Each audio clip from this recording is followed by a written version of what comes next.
First நம்ம போடுறது பார்த்திங்கன்னா பாவக்காய். போன வாட்டி பண்ண தப்புன்னு சொல்லிட்டு நம்ம பண்ண வேண்டாம். ஒன்றே ஒன்று போடுவோம்.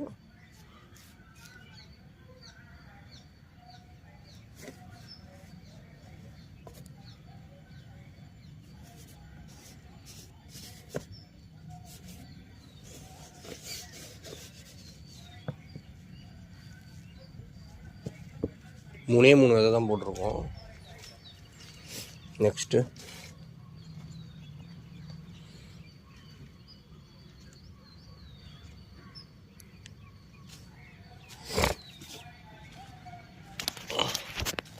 நல்லா பெரிய சர்ஃபேஸாக இருக்கிறனால 4 போடுறோம். அவ்வளோதான், பெரிய இடமா இருக்குது அப்படின்றதுக்காக.